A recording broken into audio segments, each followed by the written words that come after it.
कई माताएं ऐसी बैठी हैं, कई पुरुष ऐसे बैठे हैं कि जो भगवान के मंदिर जाते हैं तो भी मन में आता है कि भगवान हमारी क्यों नहीं सुन रहा। क्या सारा दुख हमारी ही किस्मत में लिख दिया? क्या सारी तकलीफ हमको ही लिख दी? नहीं।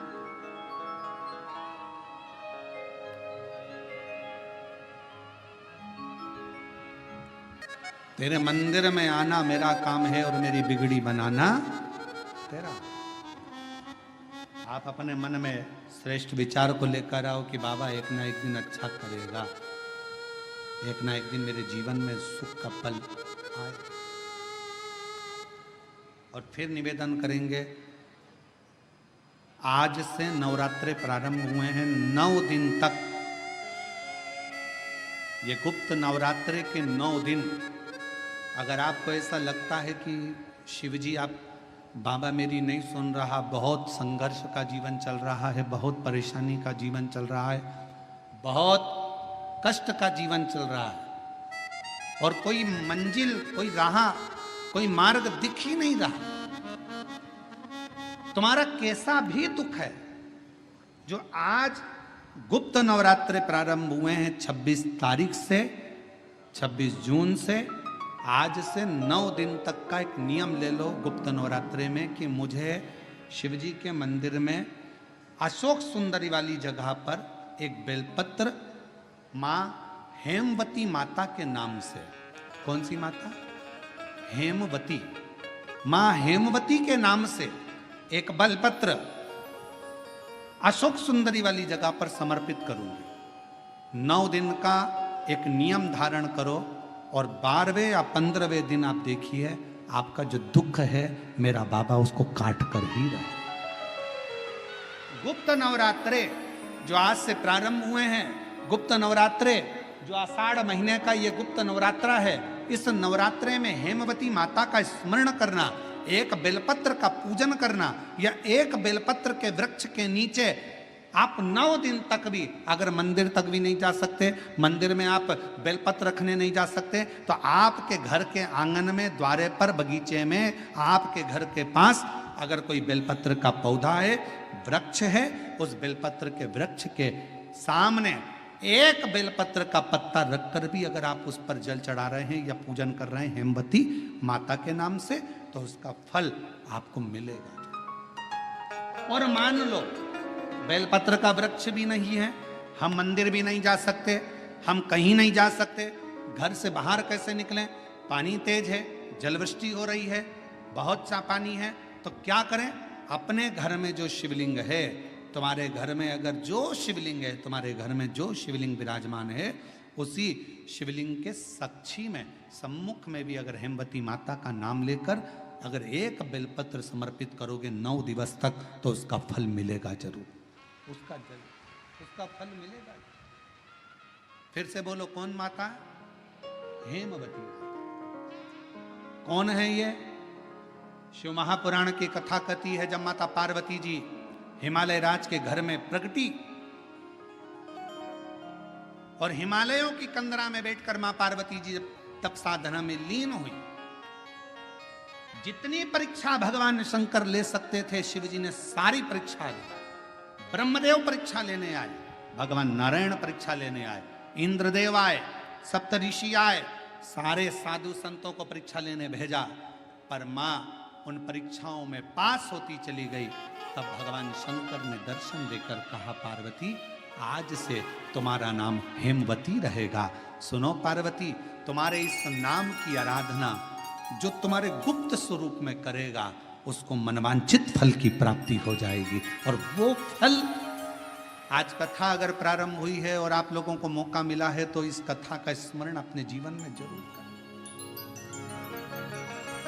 क्या पता भोलेनाथ जी ने बेजापुर वालों पर भारी कृपा करी है, बहुत बड़ी कृपा करी, जो नवरात्रे में कथा मिली और आप लोगों को ये कथा का चरित्र श्रवण करने को पहले दिन ही मिल गया। बीच में मिलते तो 2-3 दिन निकल गए होते।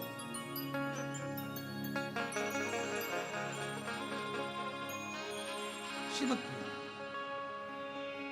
और मेरे भोले तेरा सहारा भगवान खुद कहते हैं, जिस समय पर माँ जगत जननी जगदम्बा अम्बा स्वयं दुर्गा भवानी ने देखा कि शंकर भगवान के कंठ में विष पहुंच रहा है, तब माँ आद्य शक्ति दुर्गा भवानी जगत जननी जगदम्बा औषधि का पिटारा लेकर, स्वयं वेद बनकर, स्वयं डॉक्टर बनकर, औषधि का पिटारा लेकर, मेरी माँ आद्य शक्ति जगदम्बा कात्यायनी, स्वयं माँ कात्यायनी अपना औषधि का पिटारा लेकर, स्वयं माँ जगत जननी डॉक्टर बनकर औषधि का पिटारा लेकर पहुंच गई। शिव जी को तो हलाहल विष था, अंदर उतरना था, पर पार्वती जी ने देखा, कात्यायनी ने देखा, मेरे पति अगर इस विष को नीचे उतार लेंगे तो पूरा ब्रह्मांड जल जाएगा, करूं क्या? मेरी मां आद्य शक्ति दुर्गा भवानी जगत जननी दुर्गा मां स्वयं मां देवी एक औषधि का पिटारा लेकर जाती हैं, शिव के कंठ पर उस औषधि को अपने हस्त को रख लेती हैं। दुनिया की दृष्टि में लगा कि औषधि को लगाया गया, विष नीचे नहीं उतरा, पर जैसे ही मां जगत जननी ने हाथ का स्पर्श करा, हाथ का स्पर्श करते थे जगत जननी उस कंठ में जाकर बैठ गई और विष को नीचे नहीं उतरने दिया, विष को नीचे नहीं उतरने दिया। कई लोगों को देखना, बहुत तेज बुखार आ रहा है, बहुत तेज पेट दुख रहा है, बहुत तेज सिर दर्द हो रहा है, प्रैक्टिकल करके देखना शिव पुराण की कथा का, कहीं सियोर वाला महाराज झूठ तो नहीं बोल रहा, प्रैक्टिकल करते रहना चाहिए और प्रैक्टिकल जीवन में जरूर करो। और हमने पहले भी कहा प्रैक्टिकल बहुत जरूरी है। एक महाराज जी प्रवचन दे रहे थे, प्रवचन में कह रहे थे मदिरा नहीं पीना चाहिए, शराब नहीं पीना चाहिए, शराब पीने वाला व्यक्ति गटर में पड़ा होता है, नाली में पड़ा होता है। उसी में महाराज का पहचान वाला बैठा था, उठ के खड़ा हो गया, खड़ा होके बोला, वो महाराज तो इतनी बड़ी बड़ी बातें कह रहा है, तेरा सग्गा भाई पी के तो गटर में पड़ा है, तू हमको ज्ञान दे रहा है, तेरे भाई को क्यों नहीं समझाता? महाराज जी ने कहा, भाई देख, मैं मुंह से समझा रहा हूं, मेरा भाई प्रैक्टिकल करके दिखा रहा है, तू कौन सी भाषा में समझेगा ये तेरे ऊपर निर्भर करता है। या तो मुख से सैया की साक्षी में तो कभी इंद्राणी आई नहीं, आज पहली बार इंद्राणी आई है, वो भी सची देवी यहां पहुंची। क्यों, किस लिए, कैसे आना हुआ?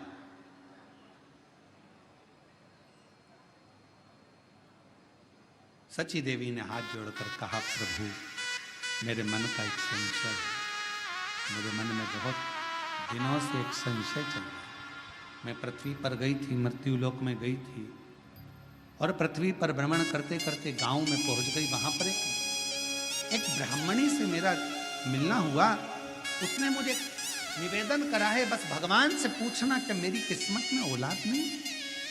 भगवान विष्णु ने ब्रह्मा जी को बुलाया,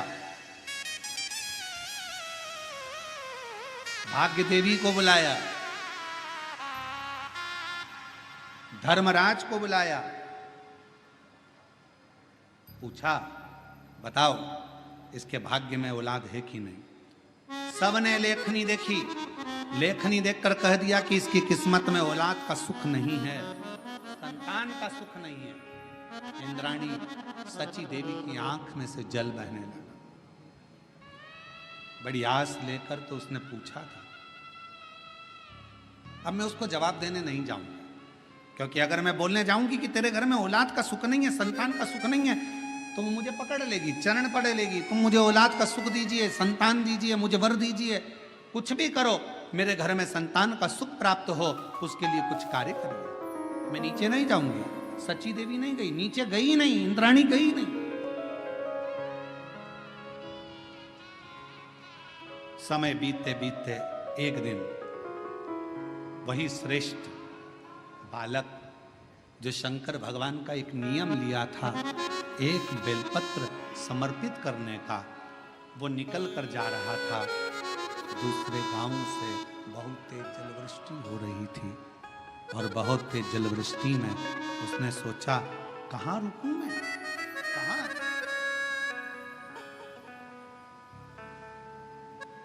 इतना तेज पानी गिर रहा है, जलवृष्टि हो रही है, जाऊं तो जाऊं कहाँ? उसी ब्राह्मणी के घर में वो एक बेलपत्र का नियम बनाने वाला वो श्रेष्ठ बालक उस ब्राह्मणी के घर में चले गया।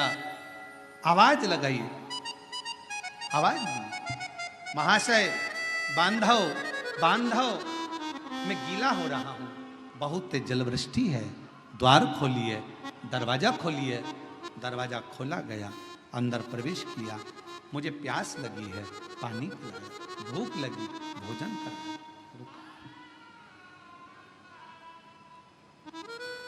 ब्राह्मणी ने भाव से भोजन भी कराया, पानी भी पिलाया। समय निकला, जाने लगा। ब्राह्मणी की आंख में आंसू था। पूछा, मां आप रो रही हो क्यों? किस लिए? मेरे घर में औलाद नहीं। अरे तो क्यों चिंता करना, क्यों चिंता करना?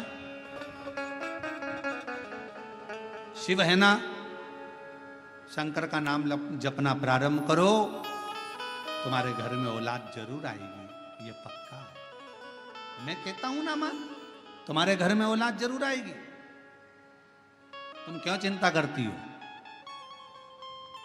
चले गया बालक।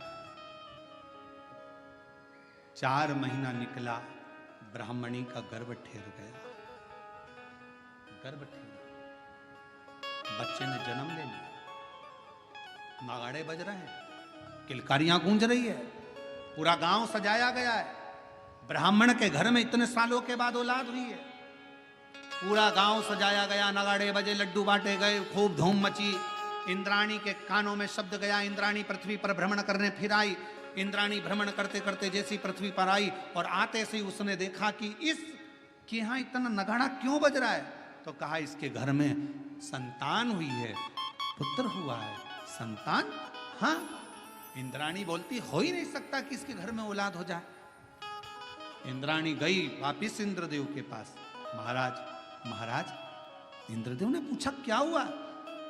अपन भगवान विष्णु के यहाँ गए थे और भगवान विष्णु ने धर्मराज को बुलाया था, भाग्य देवी को बुलाया था, ब्रह्मा जी को बुलाया था और पूछा था, क्या औलाद का सुख है? सबने मना करा था। एक बार वापिस चलो। फिर वापिस गए। भगवान नारायण के पास में जाकर इंद्राणी ने कहा, प्रभु आपने तो कहा था कि उस ब्राह्मण के घर में औलाद का सुख नहीं है, संतान का सुख नहीं है। भाग्य देवी ने देखकर कहा था कि औलाद नहीं होगी। धर्मराज ने कहा था इसके घर में औलाद नहीं होगी। ब्रह्मा जी ने लेखनी देखकर कहा था इसके घर में औलाद नहीं होगी।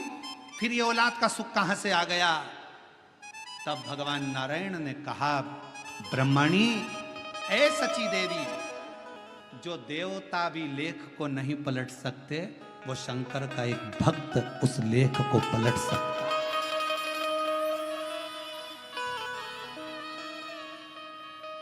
जो लेख देवता भी नहीं पलट सकते। देवता का काम है भाग्य लिखना, शिव जी का काम है भाग्य को पलट देना।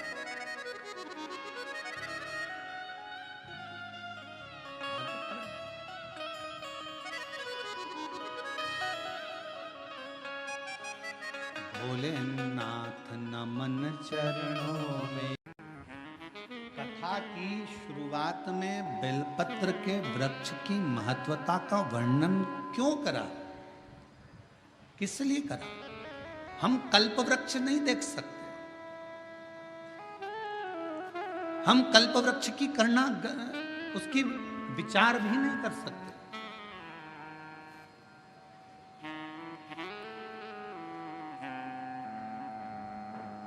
हम कल्प वृक्ष को अपने घर पर लेकर भी नहीं आ सकते।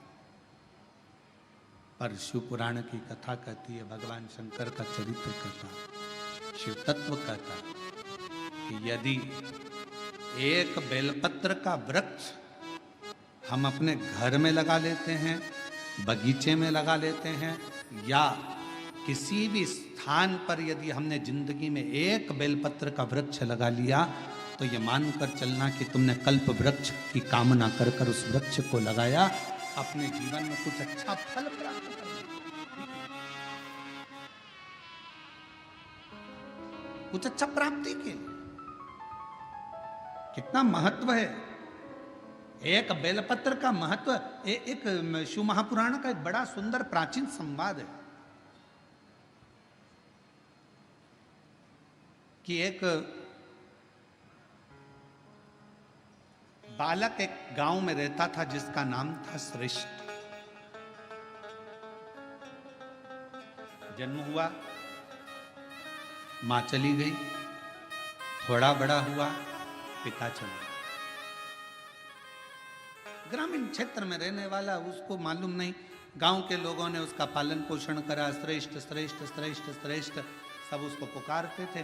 बच्चा छोटी सी अवस्था से ही गांव के लोगों को शिवालय में सेवा करता हुआ देखता, शंकर की आराधना करता हुआ देखता, तो उसका मन भी शिवमय हो गया। हमारे घर के जो संस्कार होते हैं वो हमारे सामने प्रकट होते हैं।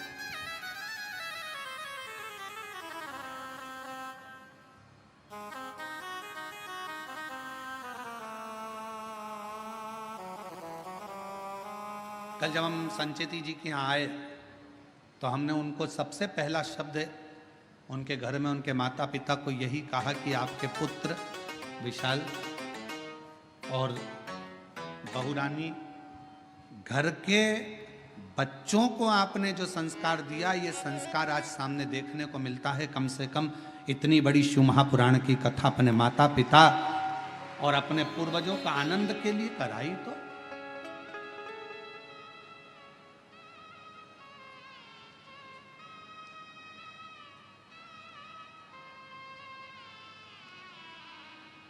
नहीं तो आज के जमाने में बच्चे और शिवपुराण कराना, श्रीमद् भागवत कराना सरल है, रामायण कराना सरल है, पर शिवपुराण की कथा कराना सरल है। चारों तरफ से इतना इतना प्रेशर रहता है, हर तरह का। पानी गिर रहा है, कीचड़ हो गया, कहाँ बैठेंगे, क्या होगा, गाड़ी कहाँ से निकलेगी, पार्किंग कहाँ करी जाएगी, भोजन व्यवस्था कैसे करी जाएगी, कैसे करा जाए, महाराज कहाँ रुके, क्या खिलाए, क्या पिलाए, क्या करे, इतने भक्त आएंगे, ये आएंगे, वो आएंगे, दुनिया भर के फोन भी आएंगे, हमें आगे बैठना है, हमें यहाँ बैठना है, हमें वहाँ बैठना है, पूरी चिंता चिंता चिंता चिंता चिंता। आप विशाल जी से पूछना, वो तो विशाल जी का हाथ शंकर जी ने पकड़ रखा है, इसलिए उनकी चिंता थोड़ी भोलेनाथ ले रखे हैं, पर उनसे पूछिएगा जरा कि महाराज कथा करवाना कितना कितना कठिन, जरा पूछिएगा, बहुत कठिन। जब तक कथा शिव पुराण की चालू ना हो तब तक थोड़ा थोड़ा थोड़ा थोड़ा थोड़ा थोड़ा, और जैसे शिव पुराण के पहले दिन की कथा हो जाए तो सबसे ज्यादा फ्री तो यजमान हो जाता है कि लगे अब महाराज कथा चालू हो गई, अब क्या सोचूं, अब तो शंकर जी जाने, भोलेनाथ जाने, शिव जी जाने।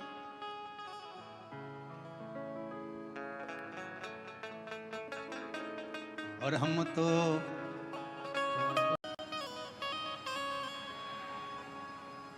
वो कौन सा दिन है जिस दिन को बेकार माना जाता है?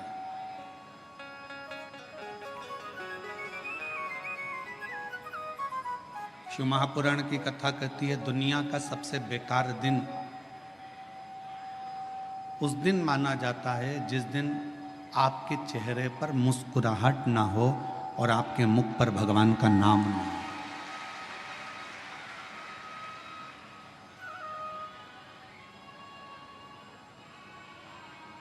आप यदि मुस्कुरा रहे हो, आपके चेहरे पर हंसी है और भगवान का नाम है, आपके चेहरे पर प्रसन्नता है और भगवान का नाम है,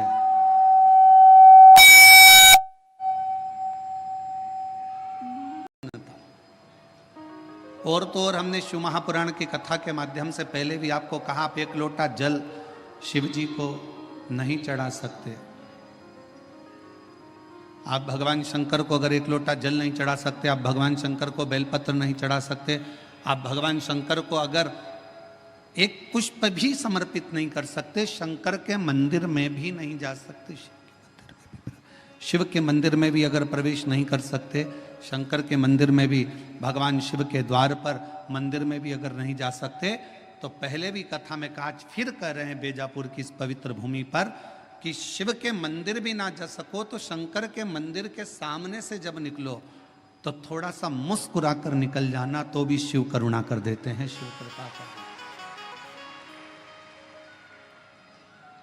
थोड़ा सा मुस्कुरा कर निकले, थोड़ा सा मुस्कुरा कर निकलोगे तो भी भगवान शिव करुणा